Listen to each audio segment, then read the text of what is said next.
So injuries are now playing a big part in the season.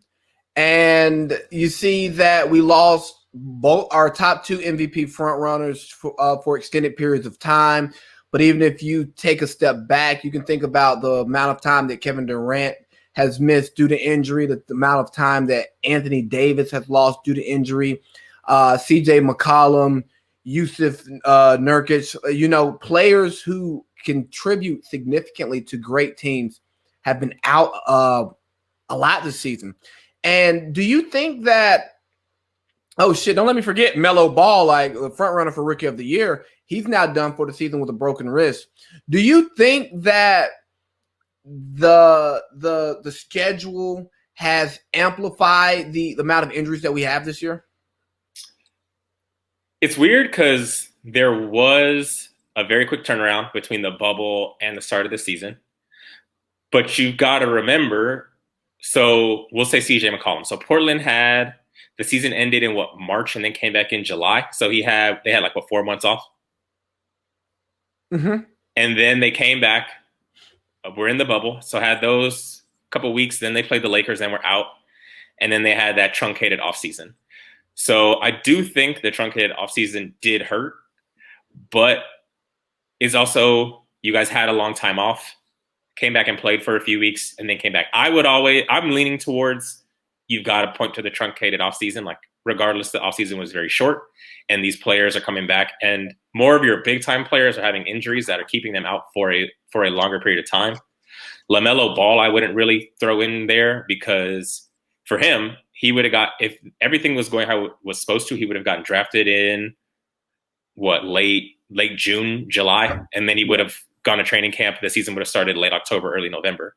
So for him, the season started late December. He got even more time off. That was just an injury. But I think for your big name players that are a lot of them sidelined this year, and then your two front runners for MVP, I think you've got to point to the truncated offseason. And I think that's also why the players are like, this would usually be a 4 to 6 week injury. I'm taking 6 to 8. Yeah. Because they had to turn around so soon. And I look at pretty much all of these teams, right? The Lakers, they look so good with AD and LeBron. And then even with just LeBron and no AD, that it's like, hey, get right. We need you for the playoffs. We'll be okay. The Sixers have a big enough lead, at the top to where it's like, we know Embiid's coming back in a few weeks. Ben's going to win us some games still. We'll make a move here or there if necessary, but we're going to be okay. The Blazers, even though their injuries were early, Dame was looking great. So it's like, hey, CJ, don't rush back. We're competing. We're looking great. We don't want you to come back early and then not be able to perform in the playoffs. So I think with the truncated season, with the games where we're playing like 4 games a week now, with 4 games in pretty much 7 days, I think that the players are taking that time off because they're thinking more about the playoffs and moving forward.